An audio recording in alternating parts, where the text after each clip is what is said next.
Line Arabian dates. இப்போ அது லயனா டே. இது தரும் ஆரோக்கியம் இயற்கையானது. லயனா பிரீமியம் டேட்ஸ்.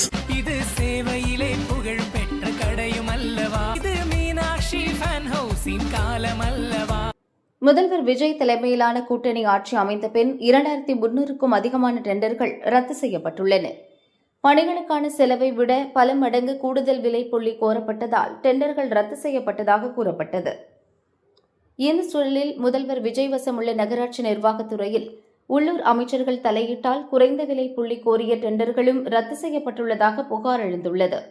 இதுகுறித்து நகராட்சி நிர்வாக அதிகாரிகள் சிலர் கூறியது, முந்தைய ஆட்சியில் விடப்பட்ட முறைகேடான டெண்டர்களை கண்காணித்து ரத்து செய்யவே 2 மாதமாகிவிட்டது. அதன்பின் ஜூலையில்தான் புதிய டெண்டர்கள் வெளியிடப்பட்டன. அமைச்சருக்கான கமிஷன், அதிகாரிகளுக்கான பணம் இல்லாததால் அரசு நிர்ணயம் செய்யும் விலையை விட குறைவான விலை புள்ளியை தான் ஒப்பந்ததாரர்கள் போடுகின்றனர். குறிப்பாக முதல்வர் விஜய் கையில் இருக்கும் நகராட்சி நிர்வாகத்துறையில் விலை புள்ளிகள் ரொம்பவே குறைந்துள்ளன. ஆனால் துறைக்கென தனி அமைச்சர் இல்லாததால் உள்ளூர் அமைச்சர்கள் தலையீடு அதிகமாகி 10% வரை கமிஷன் கேட்க தொடங்கியுள்ளனர். குறிப்பாக ஈரோடு மாநகராட்சியில் LED பல்ப் அமைப்பதற்கான டெண்டர் ஜூலை மாதம் வெளியானது. அதில் அரசு நிர்ணயம் செய்த விலையை விட 25%க்கும் குறைவான விலையை கோரிய நிறுவனம் தேர்வானது. ஆனால் அந்த நிறுவனத்திற்கு பணி ஆணை வழங்கவில்லை.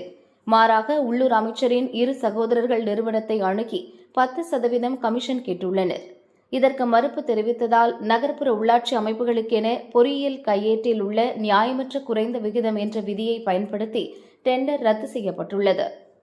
அதே மாநகராட்சியில் கட்டுமான பணிக்கான டெண்டர்களில் 25%க்கும் குறைவான விலை புள்ளி கோரிய நிறுவனத்திடம் 10% கமிஷன் பெற்று பணி ஆணை கொடுக்கப்பட்டுள்ளது. தவிக ஆட்சியில் டெண்டர்கள் ரத்து செய்யப்பட்டால் அதில் முறைகேடு நடந்திருப்பதாக காரணம் சொல்லப்படுகிறது.